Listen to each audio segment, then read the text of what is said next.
우리 아이가 굉장히 말을 잘했으면 좋겠어요. 이런 얘기 많이 하세요, 부모님들이. 친구들에게도 자기 생각이나 의사 표현을 명확하게 잘했으면 좋겠어요. 근데 우리가 가만히 생각해 보면 아이가 말을 잘하고 자기 의사 표현을 잘하려면 그 연습을 어디에서 해야 돼요? 집에서? 가정에서 해야 되잖아요. 왜냐면 의사소통 방법을 그렇죠. 가정에서 처음으로 아이들이 배우니까. 안녕하세요. 조작가의 스몰빅 토크 코너입니다. 오늘도 왜 일찍 안 일어났냐, 밥은 왜 안 먹냐, 숙제는 왜 안 하냐, 왜 게임만 하냐, 아이들과 한바탕 전쟁하신 부모님들 많으시죠? 6태 후에 내가 왜 그렇게 말했을까 후회와 반성하시는 모든 부모님들께 오늘 위로와 공감을 좀 드릴 수 있는 전문가분을 모셨습니다. 교육 상담 경력 18년, 육아 경력 11년, 경인여대 교수이신 내 아이의 말습관 저자 천영희 작가님이십니다. 저희 시청자분들께 인사 부탁드릴게요. 예, 안녕하세요. 천영희 작가입니다. 이번에 스몰빅 클래스에 초대해 주셔서 너무나 감사합니다.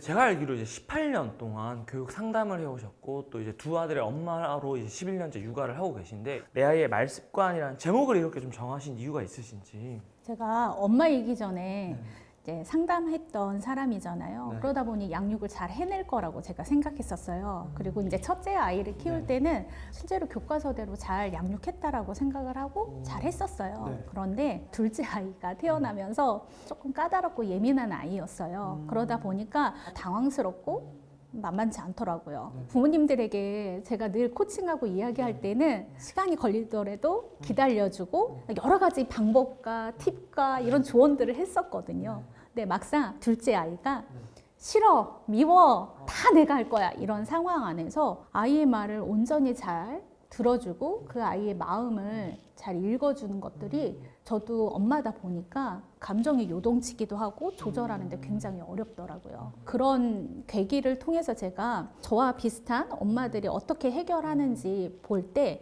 화를 내거나 아니면 아이의 그 말을 무시해버리거나 예, 이런 일들이 있더라고요. 저 또한 그렇고요. 이런 것들을 후회하지 않고 엄마들이 어떻게 아이의 말을 잘 듣고 귀 기울였을 때 그 안에 답이 있다는 걸 찾아내서 관계를 더 좋게 만들어줄 수 있을까 이런 고민에서 제가 책을 쓰게 되었습니다. 어떻게 하면 우리 아이의 마음을 더 잘 알아봐 줄까? 또 부모님이 어떻게 하면 우리 아이와의 관계를 잘 만들어갈 수 있을까에 대한 좀 답을 이제 담고 있는 책이라고 볼 수 있겠네요. 첫째 키우실 때와 둘째 키우실 때가 좀 많이 달랐다고 하셨는데 좀 구체적으로 둘째 키우시면서 좀 어떤 부분이 가장 힘드셨나요? 등원 거부가 굉장히 심했었어요. 예민하고 이런 친구들은 어린이집이 늘 새로운 공간인 거예요. 새로운 경험을 하는 곳이니까 긴장이 되고 저 같은 경우는 워킹맘들이 그렇지만 좀 일찍 아이들을 어린이집이나 기관에 많이 맡기는 경우는 엄마와 더 있고 싶고 더 함께 하고 싶은데 떨어지는 그 불안감 때문에 등원 거부하는 부분들이 좀 있었죠. 그럼 그 부분에 대해서 어떻게 대처를 해주셨나요? 어머님들도 다양한 방법으로 이 아이한테 통할 수 있는 방법들을 찾으시잖아요. 저도 마찬가지로 어느 날은 소파에 가만히 앉아 있기도 하고 정말 기다려 보기도 하고 또 어느 날은 아이 옷 입히지 못하고 옷을 싸가지고 어린이집에 그냥 부탁드리고 온 적도 있었어요. 일정이 있기 때문에 그런 날도 있었는데 제가 어느 날 5살 된 우리 아이에게 물었어요. 선우야, 왜 어린이집 가기가 싫어? 라고 물어봤더니 아이가 거기에는 엄마가 없잖아. 집에만 엄마가 있으니까 엄마랑 집에 있고 싶다는 거예요. 제가 그 얘기를 듣고 아이한테 물어야겠다. 물어보니까 아이가 답을 주는구나. 그래서 정말 가기 싫었던 거구나.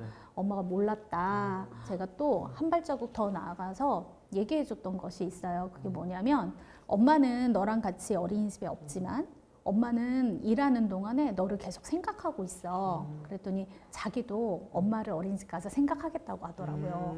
어느 경우는 이래서 이렇구나 예측할 수 있지만 사실 그것도 정확하지 않아요. 물어보지 않으면. 우리가 지레짐작 하는 것들이 더 많거든요. 사실 물어보면 엄마가 생각하는 거랑 다른 답을 할 때도 많아요. 그래서 물어봐야겠다. 그리고 아이의 말에 집중해야겠구나 라는 생각을 하게 됐어요. 그럼 그 이후로는 좀 등원 거부는 해결이 됐나요? 속마음을 알고 나서 저는 대화를 할 때 아이가 충분히 자기의 마음을 엄마가 공감해주고 이해해주고 알아준다라고 생각을 하니까 예전에는 일주일에 한두 번 등원 거부였다. 그러면 지금 거의 한 달에 한 번 있을까 말까 하거든요. 네. 그러면 이제 워킹맘으로서 계속 일과 육아를 지금도 병행하고 계신 거잖아요. 보통 이제 그런 많은 워킹맘이나 워킹파파 분들께서 느끼시는 그 감정이 약간 일도 육아도 제대로 못하는 것 같아서 좀 죄책감이나 미안함 이런 걸 많이 느낀다고 얘기하시는 분들이 계시더라고요. 그래서 작가님도 혹시 그런 경험이 있으신지? 많은 부모님들이 육아를 제대로 하고 싶어 하세요. 근데 저는 이 말이 완벽하게 해? 잘해야 돼? 이렇게 들리거든요. 근데 완벽한 부모 없어요. 그렇죠. 그리고 완벽하게 키웠다고 만약에 하더라도 아이가 완벽하게 자라나요? 그렇지 않죠. 그렇지 않잖아요. 저는 우리 부모님한테 그날 해준 밥을 먹고 자랐거든요. 근데 우리 아이한테는 제가 그렇게 못하고 있어요. 반찬 사서 먹이고요. 청소도 매일 못해요. 깨끗한 환경에서 아이를 키우고 있지 않아요. 근데 제가 이렇게 못하는 것만 바라보게 되면은 좋은 에너지가 아이한테 갈까라는 생각이 드는 거예요. 그래서 제대로 해야 된다라는 그걸 좀 내려놓으면 어떨까. 모든 걸 다 제대로 할 수는 없어요. 그거 당연히 안 되고 이 아이한테 내가 해주고 싶고 잘할 수 있는 것들을 어머님들 하셨으면 좋겠어요. 에필로그에도 그 얘기를 썼는데요. 반성문 엄마들 좀 그만 썼으면 좋겠다. 이런 얘기를 했었어요. 저는 부모님들 만나면서 최선을 안 하는 부모를 본 적이 없는 것 같아요. 상담하면서. 고민도 있고 어려움도 있지만 누구나 최선을 다하거든요. 그럴 때 엄마가 엄마 스스로 격려해주고 내가 못하는 것도 물론 있지만 잘하는 것도 있잖아요. 잘하는 거는 잘하는 거대로 더 확장했으면 좋겠어요. 그래서 어떤 분들은 요리 만드는 거 정말 좋아하고 그 시간에 따로 놀이하지 않고 요리하는 시간을 놀이라고 생각하고 아이랑 요리를 만들어서 일주일에 몇 번 하시더라고요. 그러니까 그런 것들도 잘하시는 그 부분들을 활용해서 아이랑 함께 할 수 있는 거잖아요. 근데 저는 아이랑 요리 만들거나 하는 거는 잘 안 되는 사람이라서 저는 반대로 아이들하고 몸놀이 하거나 아이가 원하는 놀이를 같이 해주거나 이렇게 하는 거니까요. 내가 지금 이미 하고 있고 잘하고 있는 거를 더 잘해야겠다. 내가 실수했을 때 그럴 수 있지. 이런 마음을 좀 가졌으면 좋겠어요. 제한된 시간과 에너지를 부모님이나 또는 아이가 좋아하고 잘하는 거에 좀 더 집중을 하자라고 볼 수 있겠네요. 그럼 이제 아까 초반부의 얘기로 좀 다시 돌아가서 우리 부모님들이 아이의 말을 경청해야 한다는 거 사실 다들 모르시지 않을 것 같거든요. 근데 상담소에 오시는 부모님들 실제로는 어떤가요? 실제로 센터에 오실 때는 아이들의 말에 듣는 거에 대한 고민보다요. 아이들이 말을 안 해서 상담 오시는 경우가 많아요. 이제 부모님들한테 여쭤봐요. 주로 아이들한테 어떤 질문을 하고 어떤 대화를 하시냐 하면 부모님들이 하시는 말씀이 이거예요. 뭐 했어 오늘?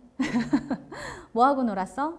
뭐 배웠어? 친구 누구랑 놀았어? 재미있었어? 선생님이 뭐라고 이야기하셨어? 이런 거예요. 근데 아이 입장에서는 1년, 2년, 3년, 4년 똑같은 질문을 매일 계속 듣잖아요. 특별한 질문들은 없고 비슷한 질문을 하다 보니까 아이들이 어느 정도 성장하면 입을 다물어요. 똑같은 말 계속 반복해야 되고 특별한 일도 없었고. 그러면 부모님들이 이제 같은 질문을 자꾸 하게 되고 또 아이의 말을 경청하기가 좀 힘든 그런 이유가 어떤 것 때문일까요? 첫 번째가 아이의 관점으로 바꿔서 들어야 되기 때문이에요. 이 과정은 사실 의식적으로 부모님들이 노력을 해야 되는 거라서 일방적으로 상하관계로 생각하는 경우는 쉽지 않죠. 아이의 관점으로 보거나 아이의 관점으로 아이의 말을 들어야 되는 거니까요.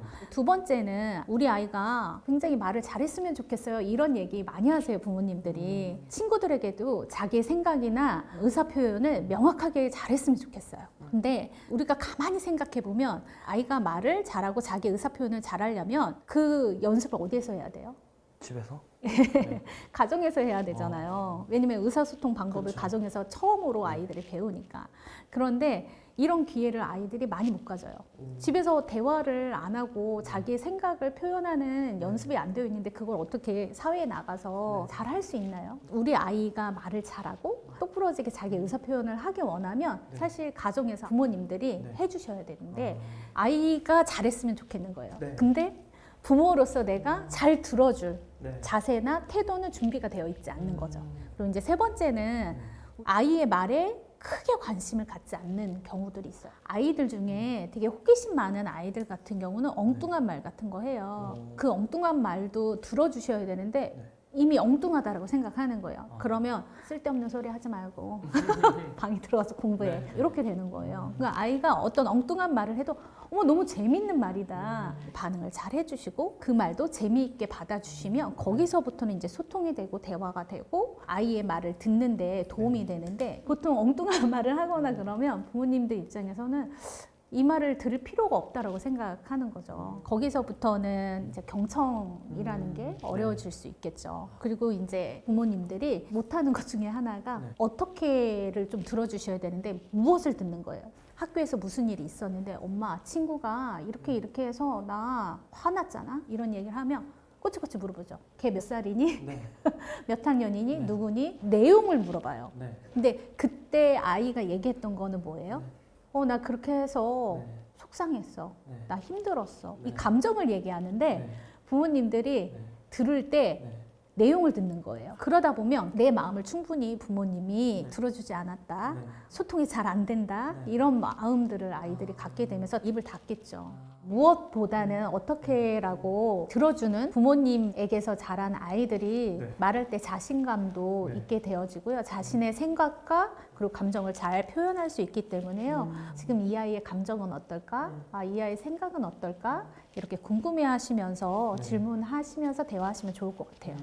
그 마지막 말씀 주신 건 약간 남자친구들이 여자친구가 속상했다 얘기하면 그 해결책을 막 찾아주려고 하고 이러다 보니까 여자친구들은 공감 못 받았다고 생각해서 다시 얘기하지 않는 이런 에피소드 되게 많이 나오잖아요. 그런 거랑 비슷한 거네요. 아이들과 대화도 네. 특별한 게 아니라 소통 방식은 늘 같죠. 조 작가님 아직 결혼 안 하셨으니까 연애적으로 이게 네. 맞춰지시는 거고 결혼하신 분들은 부부의 소통에 대해서 다 각자의 상황에서 맞춰서 보실 수 있을 것 같아요. 배워가는 거잖아요. 애들 키우시면서 초반에 좀 어려우셨지만 계속해서 성장해 나가면 되는 게 아닐까라고 생각이 듭니다. 그럼 아까 말씀 주신 것도 있고 또 책의 내용을 읽어보니까 자신감 있게 막 자기 의사 표현도 잘하고 친구한테 말 잘하는 이런 아이들의 공통점이 부모님의 경청 습관 때문이라고 말씀 주셨는데 그럼 반대로 부모님의 이런 언어 습관이 우리 아이가 막 생각을 잘 적극적으로 표현하지 못하거나 혹은 자기주도적이지 못하게 좀 잘하게 만든다 이런 부모의 말씀이 있다면 어떤 게 있을까요? 엄마들이 아이들을 사랑한다라고 해서 엄마가 해줄게. 아이가 스스로 하게끔 하지 않고 엄마가 다 해줄게.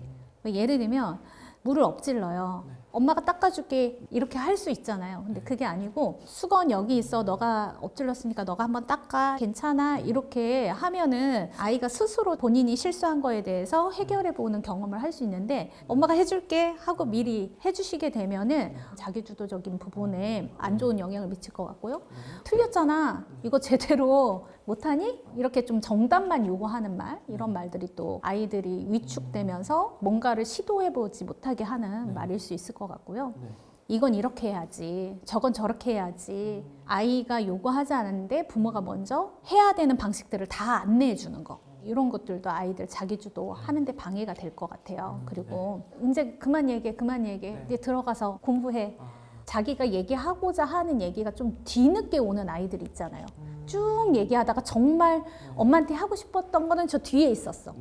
근데 엄마가 중간에서 끊어버리면 몇 번 시도는 할 거예요, 아이들은. 그래도 자기 얘기를 부모가 들어줬으면 좋겠는 마음이 아이들이 크기 때문에.